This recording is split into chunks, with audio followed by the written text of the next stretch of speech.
Let's bring in David Ariosto in New York now. He is an executive producer of Eurasia Group's Jazeera Media and author of the book, This is Cuba. So what do you make of these proposals then? How significant is this? Are Cubans really getting a voice here to decide their future?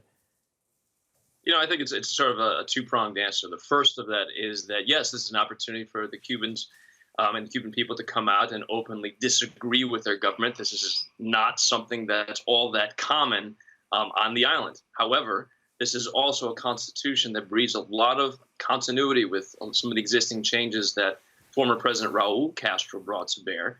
And there is pretty overwhelmingly expected to be a yes vote today. Now, the question really is how much of a yes vote are we going to get? Back in 1976, the constitutional referendum that first took place under Fidel, that was in excess of 97%. So, you know, if they get around the 90%, if they get around 75, it's a question of how much legitimacy does this new administration have?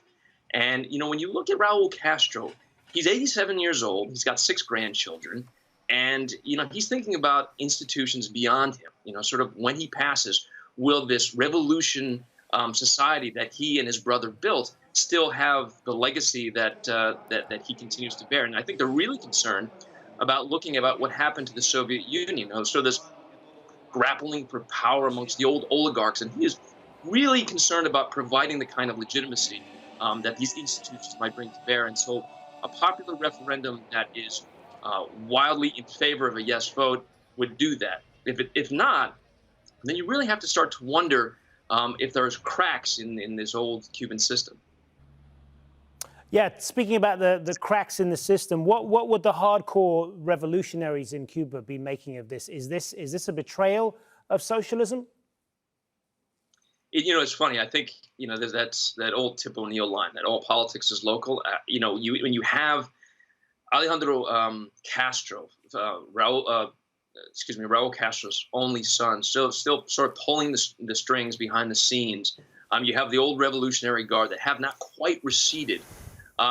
You know, they do not want to see sort of a handing over of the government to Yankee imperialists, as they might say. But you do have a younger group of Cubans who are increasingly oriented towards the internet. You know, they want, many of them want more opportunities in terms of what financial markets might bring to bear. And those two ideologies don't necessarily work with one another. So within Miguel Diaz-Canel, the new president, he has to both sort of placate those old revolutionaries who are, you know, they're a gerontocracy, but they are still there and they still wield power.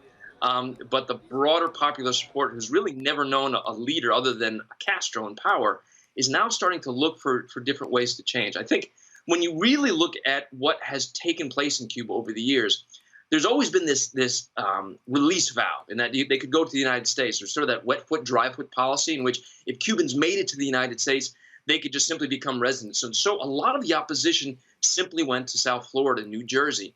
That ended with the Obama administration. So, you know, this homegrown opposition coupled with some of the disaffection that the Catholic Church is starting to bring to bear with the issue of gay marriage, you're starting to see more opposition. And I think regardless of what happens today, Cuba as a political voice will no longer speak with one voice on the international stage, just by virtue of a government that is going to have to be more beholden to its constituencies. Good to get your perspective on this. David Ariosto, thanks for being with us.